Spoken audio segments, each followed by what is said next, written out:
Hello, everyone, and welcome back to English Pod. My name is Marco. And my name is Catherine. So, Marco, what are we talking about here today? Today, we're going shopping again. We go shopping a lot here in English Pod, but this is an upper intermediate level lesson, so we've got some very specific terminology to cover. Exactly. We're going shopping for a digital camera, so we're going to be talking about very specific, maybe a little bit technical vocab related to this very fascinating and expensive product. All right, I'm very excited. I recently purchased a camera, but we won't talk about that yet. Let's take a listen to the dialogue for the first time, and when we come back, we can talk about some of the really interesting details.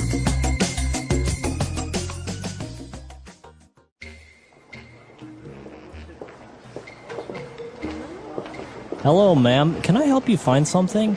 Yes, actually. I'm looking to buy a camera.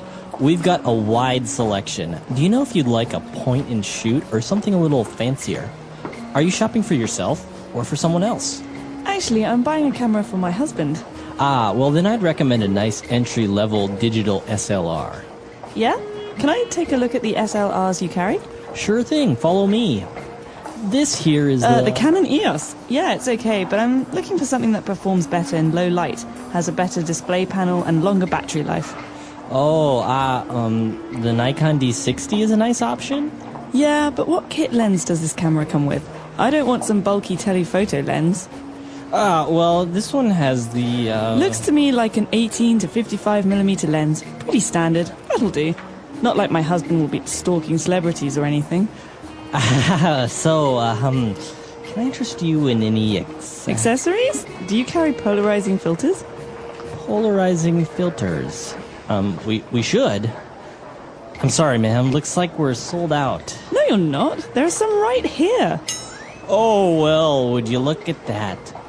Polarizing. Like I said, but there are some very important words that anyone who wants to buy a camera should know before they go into the store.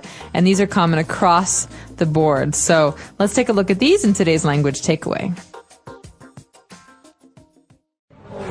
Language takeaway. All right, so in language takeaway today, we have our first difference. Now, it's very important to know the difference between point-and-shoot camera and the digital SLR. Okay, so digital, everyone knows digital now, right? That's the kind of photography we have. You don't use film, okay? It uses a memory card to record digital images. But point and shoot are those little cameras where you just click and it takes a picture. There's no lens, there's no additional lens, there's no special add-ons. It's a small rectangle and you just take normal pictures. And that's the kind of camera that like my mom uses. Like, and that, like, everyone usually I have it in my those. purse and whatever. It's just easy to use. But the digital SLR is a kind of camera that's like the old SLR where you have an attachment of you have a body and you have a lens and they're just much fancier and you have to do a lot more on your own to make a nice picture. Now, SLR, that's an acronym. Do you know what it stands for? So an SLR is a single lens reflex camera, and that means that there's a lot more you have to do as the photographer to make sure that the picture comes out well. Right, so it's really interesting because you can actually play with the lens, like the focus and, how much light you want to allow it to go in, and there's a lot of really, sometimes a little bit difficult things that not many people understand. Exactly, and so I think that's why it's good to do some research before you buy one because there's so many differences across the different cameras. Okay, now both on digital SLRs and on point-and-shoot cameras, you have something that's called a display panel. That's right. So a display panel is usually covered in plastic, and it's the area that tells you how many pictures you've taken, how many pictures you can take, if the flash is on, if you're doing an automatic setting. So it's like the little computer monitor that tells you what's going on with the camera. Usually after you take a picture, you can also see how it came out, right, in that moment. Exactly, and so a lot of times with these fancy cameras, you want to know how big the display panel is, and how good the quality is in the display panel. Because obviously, if you take a picture and it shows up bad in the display panel, you want to take a new one. Right. But what if it's the display panel that's broken? Right. Okay, very good. And that's actually one of the great advantages of digital cameras, is that you can actually see how your picture looks like. Exactly. In that moment. Instant gratification. Nice. All right, now when she was looking to buy this digital SLR, she mentioned something about a kit lens. Okay, this is fancy camera terminology, right? Because if you buy a point and shoot, there's no lens. It's just the camera. But if you're buying a fancy digital SLR, you can buy the body, which means the machine, but there's no lens. So normally stores will sell cameras with a kit lens. That means they make a kit, or they make a combination for you. So it's the body and the lens. Exactly. But if you want, you can buy the body and the lens separate. Maybe you want a really fancy lens. Exactly. So what's a kind of fancy lens we might buy? A telephoto lens. Ooh, so these are the really big lenses for super close-up shots from a distance, right? So you think of maybe professional photographers or photojournalists who have these kind of lenses. They're big and they're bulky and they're not for traveling. Usually you see them in like sporting events, right? They're on the side of the field and they have these big white, they're usually white lenses on their cameras. So you can actually take a very close picture of the action that's far away. Exactly. And it's really good for those kind of things where you have action or where you're trying to get close-ups. And now if one of these accessories that could go well with a telephoto lens or any digital SLR is a polarizing filter. Okay, so filter is something that takes certain elements out of something else. So we can filter coffee, for example, and it takes the coffee grounds out and leaves the water. But in a camera, a polarizing filter is something we put onto the glass of the lens to change the way that light goes into the lens. Okay. So in this way, you take a picture maybe of a very sunny day and it will look differently if you didn't have this filter. Exactly. And you can also have a UV filter, which does similar things with UV rays in the sunlight. And these are just filters or things you put on the camera, and polarizing means that you're splitting up, right, the kind of light that goes in. Okay, very good. Very technical terms, and but they're very useful, especially if you're looking to buy one of these cameras and you're not very familiar with the terms. But why don't we move on now to some very interesting phrases that we saw in the dialogue on Fluency Builder. Fluency Builder. All right, so on Fluency Builder, our first phrase today is entry level. What's an entry level digital SLR? Okay, well, entry level is something that we can use for any kind of purchase, so any kind of thing that we buy.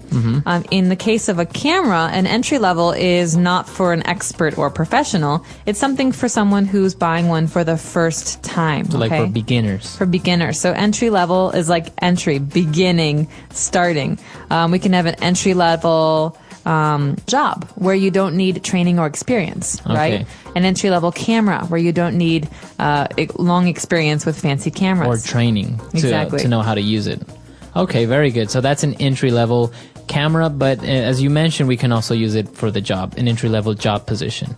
All right, what about our second phrase? Okay, so this one goes with the telephoto lens, right? She says, I don't need a telephoto lens. My husband doesn't need a telephoto lens. It's not like he's going to be stalking celebrities. Okay, so we have this verb here, to stalk. To stalk, that means to follow someone around. Okay. And to look at them and to watch them and to not leave them alone.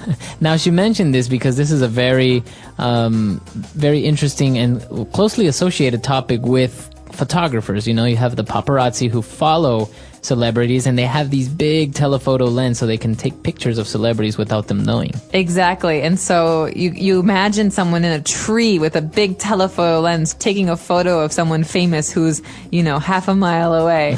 And stalking celebrities is something that's a bad thing, right? Yeah, it's bad. But it's and very also common. Illegal, I think. And I think it's illegal. Yeah. All right. And what about our last phrase? Would you look at that? Well, he said it in a very surprised tone, right? Kind of like he didn't really expect to find the polarizing filters. Right, so he's embarrassed, okay? Would you look at that means, oh, wow, I'm surprised. Right. Right, so it's awkward, right? So you could say, Marco, you got a little bit of food on your shirt. You've had it for like an hour. Oh my God! Would you look at that? Oh, the That's beans really, I had that's really embarrassing. I've got food on my, right? on my shirt. So this man who works at the store, he's embarrassed because he didn't know something he should know. Okay. And so he says, "Oh, would you look at that? How funny! I didn't see those." Now we can also maybe use it in a sarcastic tone, right? If I tell somebody, "Can you bring me my glasses that are on the table?" And they're like, "I can't find them. They're not here." And then I find them. Would you look at that? Here they are, right? On your head the whole time. That's my mom. Would you look at that? I was wearing my glasses the whole time. All right, very good. So why don't we listen to the dialogue for the last time, and we'll be back to talk about digital SLRs.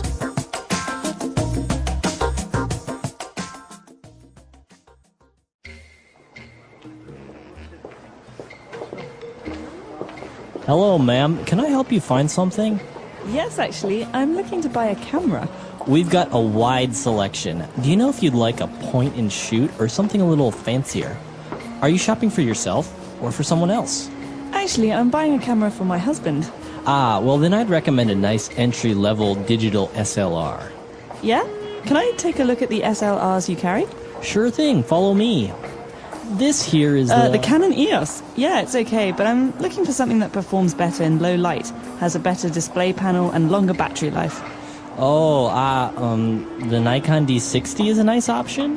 Yeah, but what kit lens does this camera come with? I don't want some bulky telephoto lens. Well, this one has the, Looks to me like an 18 to 55mm lens. Pretty standard. That'll do. Not like my husband will be stalking celebrities or anything. So, can I interest you in any accessories? Do you carry polarizing filters? Polarizing filters? We should. I'm sorry, ma'am. Looks like we're sold out. No, you're not. There are some right here. Oh, well, would you look at that?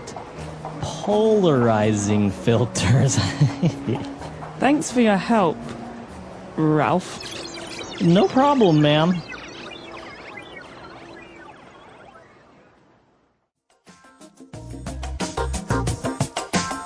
All right, we're back. So you mentioned you recently bought a digital SLR camera. How's that working out? I'm loving it. I have to actually train myself on how to use it because I used to have an old film camera that had it was actually a Nikon as well, and it's different using a digital SLR. There's a lot of things you can do that are very fancy because you actually there's a computer inside essentially. So it's I'm getting used to it. It's fun. And what about the difference in pictures, like from a point and shoot to a digital SLR? Does it really make a great difference? Are you very happy with it? There is a big difference, and part of the difference is that you can control every aspect of the photo, okay? So my digital camera was a small little Canon, you know, the little, what are they called? The power shoot? And it took great pictures because, you know, these cameras have amazing pixel quality, right? They have like 7.1 megapixels or like 9.1 megapixels. So the quality is really good, but everything looks the same. If I have my digital camera, my digital SLR, I can frame a shot and I can focus on one person but make everyone else blurry. I can really make more artistic photos, whereas the point and shoot is great for parties and for just like everyday stuff. Everyday stuff, exactly. Now, what about traveling? You have a dilemma there, right? Because you visit very beautiful places where you would love to take very nice pictures with a digital SLR, but at the same time, the inconvenience of actually, because they're pretty big, all of them are pretty big. So where would you go on that? Would you use the point and shoot or the digital SLR? Well, that's a good question. One of the reasons that I picked the lens that I did is because it's not immense. But I really want to be able to do some like landscape photography, and I travel a lot, so I think it's worthwhile to suck it up and just take the camera, because otherwise, why did you buy it, right? Yeah, that's true. All right, so an interesting topic here on English Pod, and I'm sure a lot of our users travel around, like to take pictures, or maybe are experts on digital photography. So why don't you come to the website englishpod.com? We'll see you there, and until next time. Bye, everyone. Bye.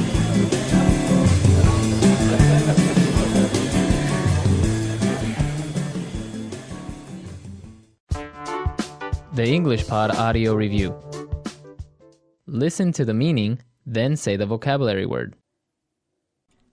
Any compact, non-SLR camera with non-interchangeable lenses using automatic settings and simplified controls, generally desired by novices and casual users.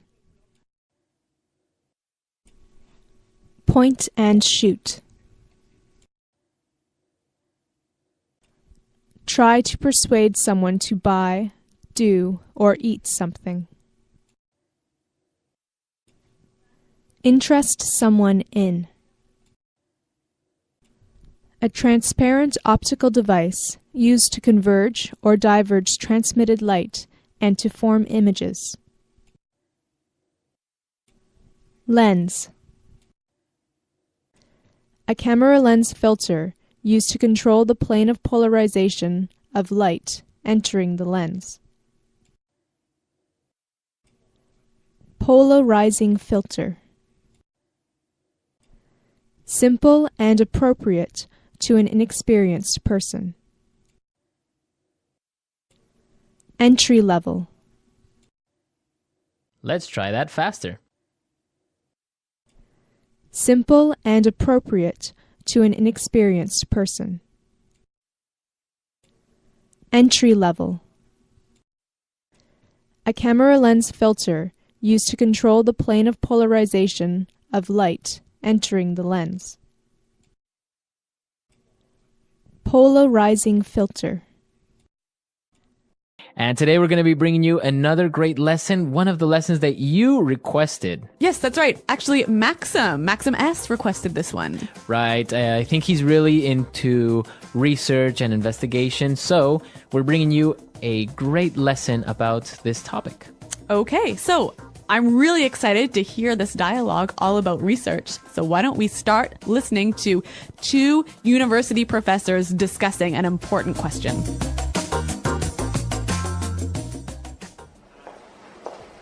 We've been over this 1,000 times. The data is irrefutable. Look, we've done extensive research, built studies, and read the literature, and there is conclusive evidence to support my theory. Horowitz, I beg to differ.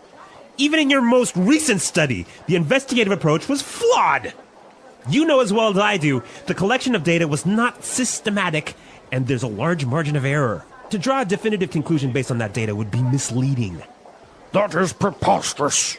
You are trying to single-handedly solve one of the world's greatest mysteries, and yet you're oblivious to the fact that you're wrong. I am not wrong. The chicken came first. No! The egg came first! The chicken. Egg! The chicken. The egg! The chicken. The egg!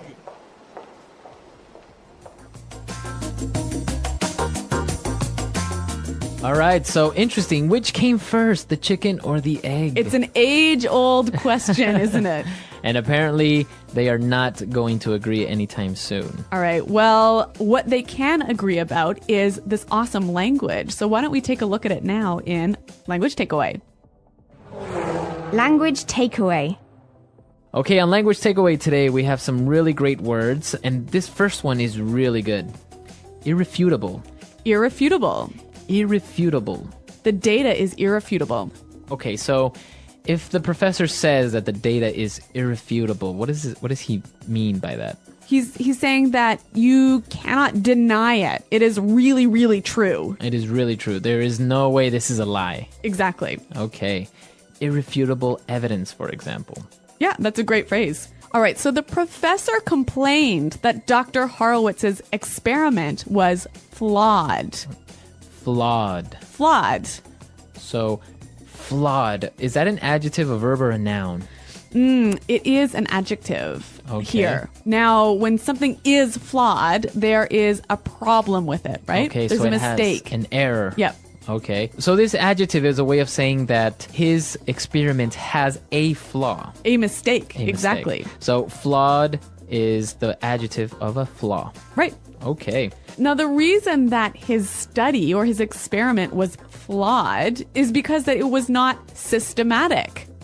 Systematic. Systematic. So systematic. That's an interesting word. Now, I think we can recognize the word system in here, right? Right? So when something is systematic, it follows a process. A certain order. Yes, a certain system. Right, so that's basically what systematic means, to follow a certain order, to be more organized, right? Exactly, yep. Okay, and what about our next word? Preposterous. Preposterous. Preposterous. That is preposterous. I love this phrase. It usually goes together, right? That is preposterous. Yep. Okay, so what does it mean when I say that? It means it's absurd. It's ridiculous. Right. It doesn't make sense. I can't believe you said that. All right. Well, this is a really interesting phrase, but I think it's a little bit more common when it's used by older people. Yeah, I don't really see a young person going up to someone and say, hey, that's preposterous. Yeah, but it is a wonderful phrase. Now, our final phrase for takeaway, oblivious. Oblivious. You're oblivious to the fact. So a person that is oblivious to something. They don't know, or they're unaware. Okay, so they ignore maybe the facts, or Exactly. they don't see it. Yeah, you're oblivious to the fact that we're in a recession. Okay, or he is completely oblivious. You can just say it like that, right? Yep, he doesn't know. Okay, so we took a look at some of the great vocabulary we found in the dialogue, but there were also some really good phrases that I think we should look at. Okay, and let's take a look at those and putting it together. Putting it together. You know, Marco, one of the things I love about English is the way that words seem to fit together, like blocks coming together. And here we have a lot of great examples of these words that fit together really nicely. Okay, so why don't we look at those? And our first one now is extensive research. Extensive research. Extensive research. All right, so we know extensive means A lot. a lot. Yeah. So that's really good when you put it together. Extensive research. It means you have A lot of research. you have really studied, you have really looked things up. Okay, extensive research. Another great research-related phrase here is conclusive evidence.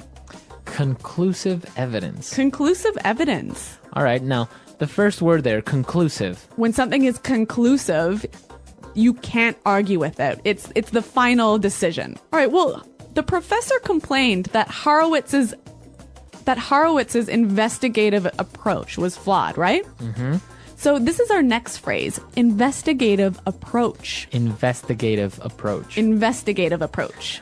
Okay, so I remember the word investigate is a verb. Yes? But in this case, it's an adjective. adjective. When something is investigative, it's obviously having to do with An investigation. So the approach so when he said investigative approach. just simply the way you investigate Okay. the problem. The way he investigated. Okay. Very interesting. What about this other phrase that I saw? It was really interesting. Definitive conclusion. Definitive conclusion. So a definitive conclusion. All right. Well, again, I think we know the word conclusion, right? Okay. So it's a final judgment or decision. All right. When something is definitive, you can't argue with it or change it. Okay, so the conclusion or the final result is final. Like there is no way of arguing it. Exactly. Okay. All right. Definitive conclusion. This is some great language. So why don't we listen to it one more time in the dialogue? We've been over this 1,000 times. The data is irrefutable. Look, we've done extensive research, built studies, and read the literature, and there is conclusive evidence to support my theory. Horowitz, I beg to differ. Even in your most recent study, the investigative approach was flawed. You know as well as I do, the collection of data was not systematic, and there's a large margin of error. To draw a definitive conclusion based on that data would be misleading. That is preposterous. You are trying to single-handedly solve one of the world's greatest mysteries, and yet you're oblivious to the fact that you're wrong. I am not wrong. The chicken came first. No! The egg came first! The chicken. Egg! The chicken. The egg! The chicken. The egg!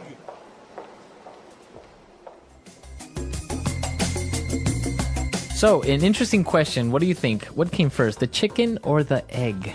Well, if you ask me, it was the egg. It was the egg? Yeah. Interesting. What about why did the chicken cross the road? To get to the other side. Do you think that's really the reason? Well, there's a million different reasons, but this is great. I'm glad you brought that up because this is like the classic English joke. The classic English joke, right? Why did the chicken cross the road? And the answer is always... Well, there are a million answers. So, do you guys know any chicken jokes? Yeah, why don't you come to our website, EnglishPod.com, and on the comments section, why don't you leave us your thoughts on what came first, the chicken or the egg, and why do you think the chicken crossed the road? Research. Research is the process of finding new information, answering questions, and solving problems. It helps people learn more about the world and make better decisions. Research is used in many fields, such as science, medicine, business, and education. Students, teachers, scientists, and professionals all use research to improve their knowledge and understanding. Why is research important? Research is important because it helps people gain knowledge. Without research, we would not know about history, medicine, technology, or the universe. Research helps doctors find new treatments for diseases. Scientists discover new planets. And businesses understand what customers want. It also helps students learn and develop new ideas. Research allows people to solve problems. For example, if a city has too much traffic, research can help find ways to reduce congestion. If a company wants to sell a new product, research can show what customers need. In education, research helps teachers find better ways to teach students. Types of research. Research is done in many different fields and for different reasons. The way research is conducted depends on the goal, the subject, and the methods used. Some research is based on experiments, while others rely on studying past information. Here are some of the main types of research. Scientific research. Scientific research focuses on understanding the natural world, technology, medicine, and human health. Scientists perform experiments, collect data, and analyze results to discover new knowledge. For example, medical researchers study diseases to find new treatments, while physicists explore the laws of the universe. This type of research helps improve medicine, technology, and our understanding of the environment. Historical research. Historical research is the study of past events, people, and cultures. Historians look at old books, letters, newspapers, and artifacts to learn about history. This research helps people understand how societies have changed over time and how past decisions influence the present. For example, researchers study ancient civilizations to learn how they lived, what they believed, and how they built cities. Social research. Social research focuses on human behavior, cultures, and societies. Sociologists and psychologists study how people interact, what influences their decisions, and how societies change. This type of research helps improve education, economics, and social policies. For example, researchers study how children learn in different environments or how people react to advertisements. Market research. Market research is done by businesses to understand customer needs, preferences, and behaviors. Companies collect information through surveys, interviews, and product testing. This research helps businesses create better products, improve customer service, and increase sales. For example, a company may research which colors people prefer for a new smartphone or what type of food is most popular in a certain area. Educational research. Educational research helps improve teaching methods and learning experiences. Teachers and researchers study how students learn, which teaching techniques are most effective, and how technology can support education.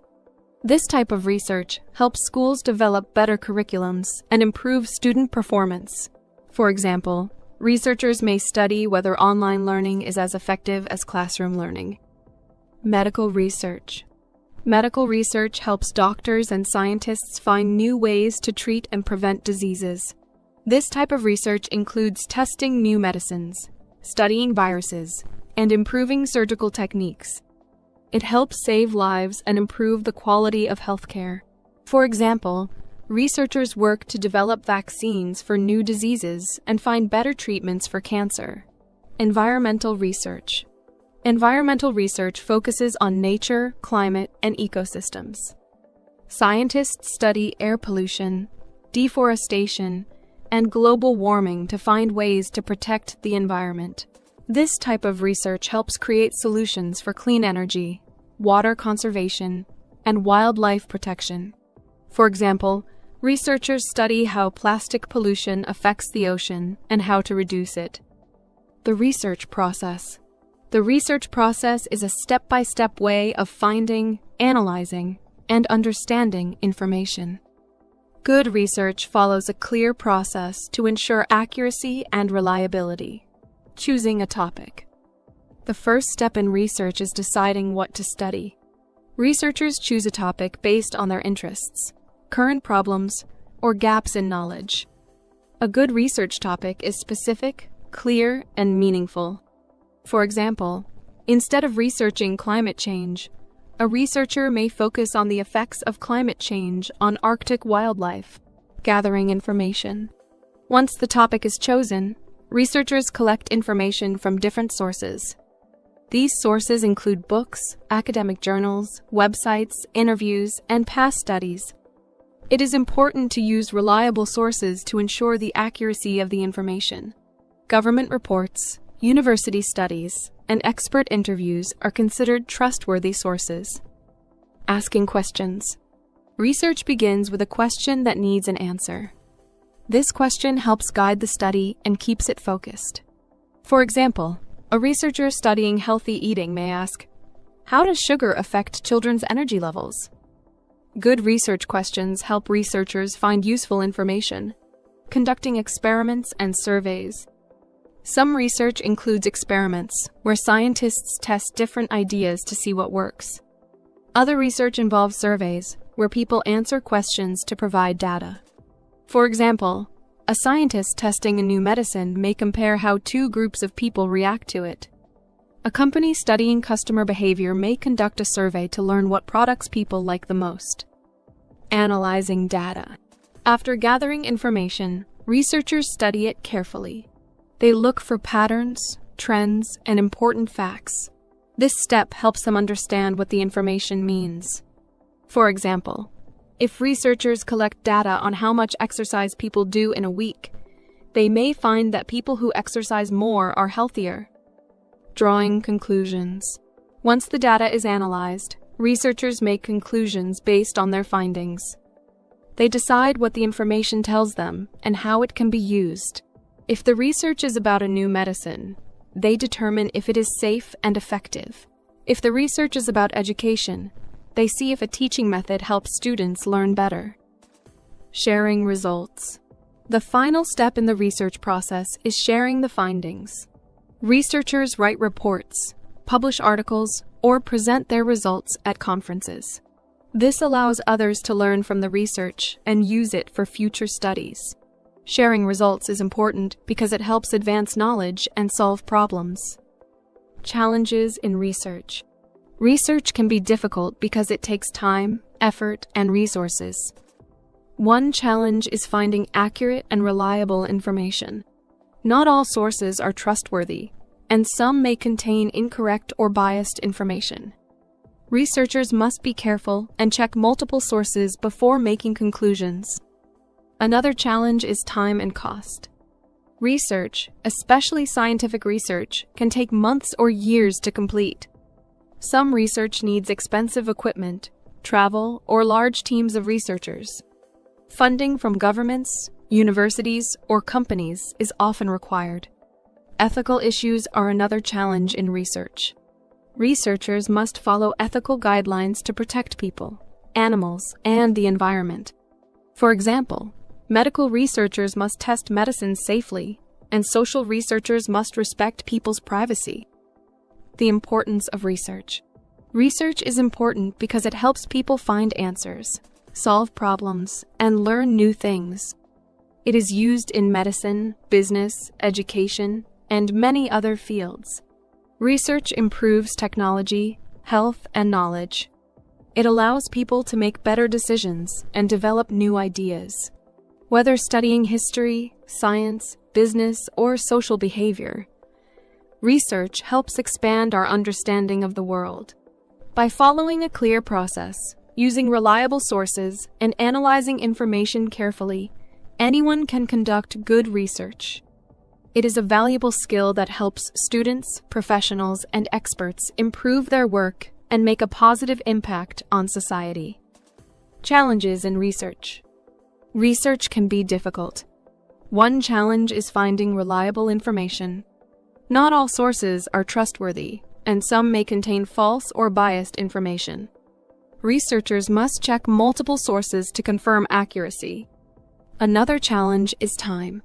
Research takes a lot of time, especially when conducting experiments or collecting data. Researchers must be patient and careful in their work. Some research requires funding.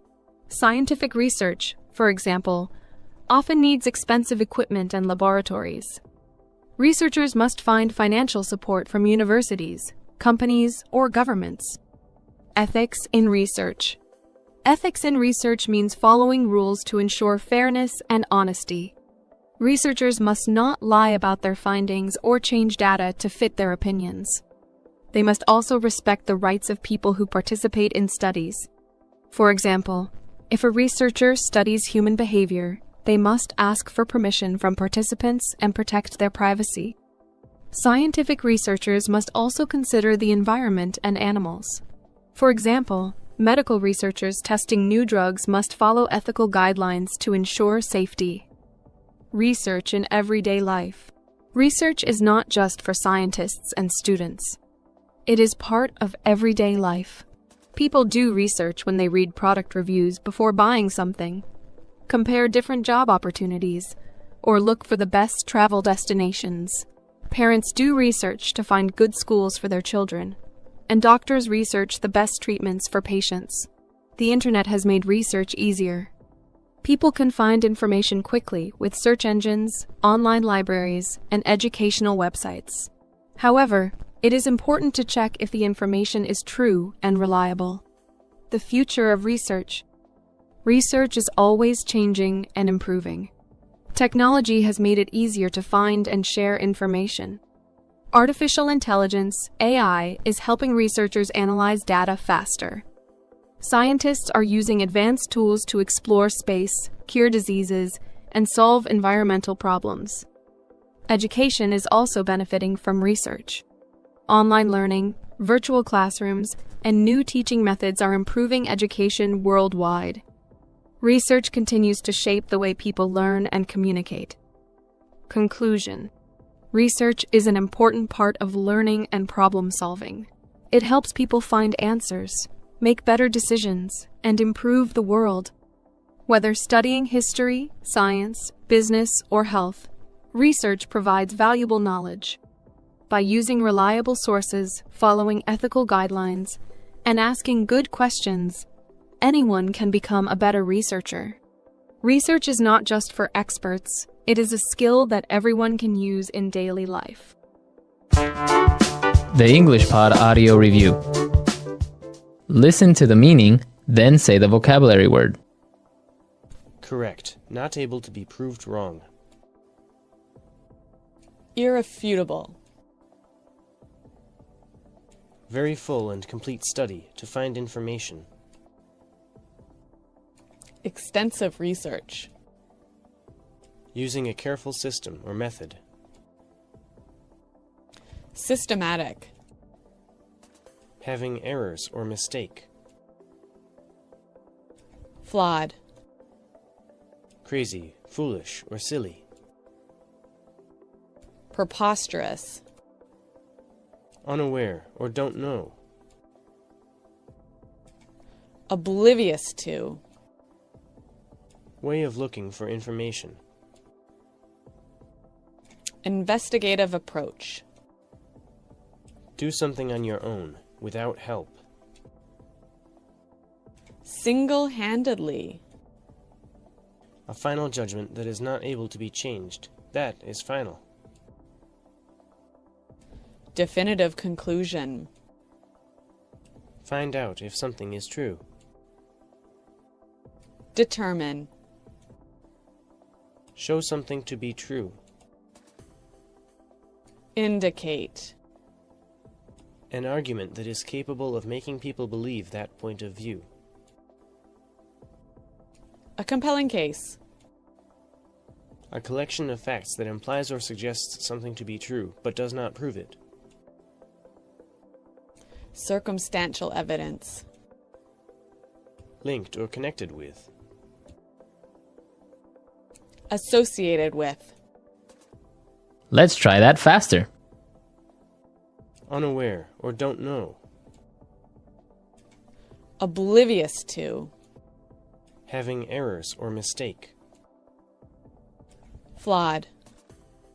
Find out if something is true. Determine. Correct. Not able to be proved wrong. Irrefutable. A collection of facts that implies or suggests something to be true, but does not prove it. Circumstantial evidence. Way of looking for information. Investigative approach. A final judgment that is not able to be changed. That is final. Definitive conclusion. Very full and complete study to find information. Extensive research. Linked or connected with. Associated with. Show something to be true. Indicate. Using a careful system or method. Systematic. Crazy, foolish, or silly. Preposterous. An argument that is capable of making people believe that point of view. A compelling case. Do something on your own, without help. Single-handedly. Now say the word and hear it in a sentence. Irrefutable.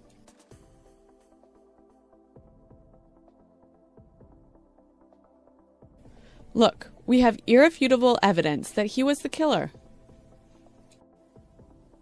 Irrefutable.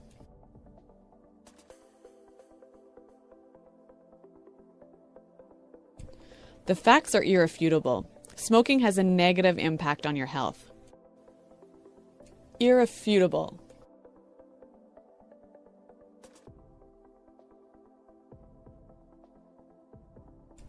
The irrefutable truth is that there is a monster living in Lake Erie. Systematic. We need to approach this problem in a systematic way. Systematic.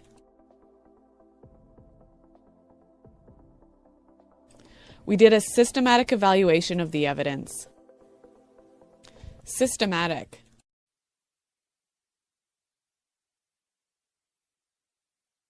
He's a very systematic guy. He's very careful with his work.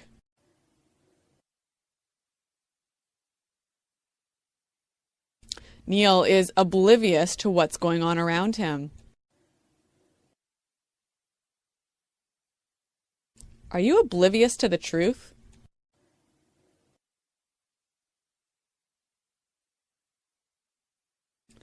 I was oblivious to the fact that there was a virus on my computer.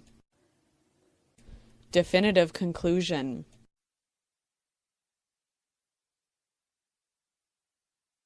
We have not come to any definitive conclusions yet.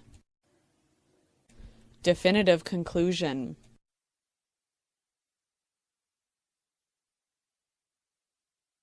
Before you make a definitive conclusion, make sure you examine all the evidence. Definitive conclusion.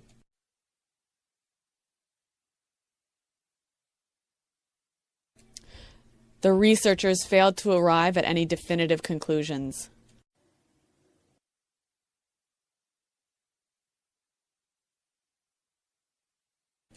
We studied the problem carefully, and we found conclusive evidence of global warming.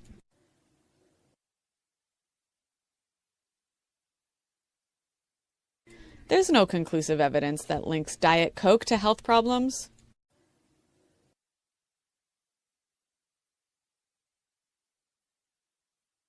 There is conclusive evidence showing that smokers die younger.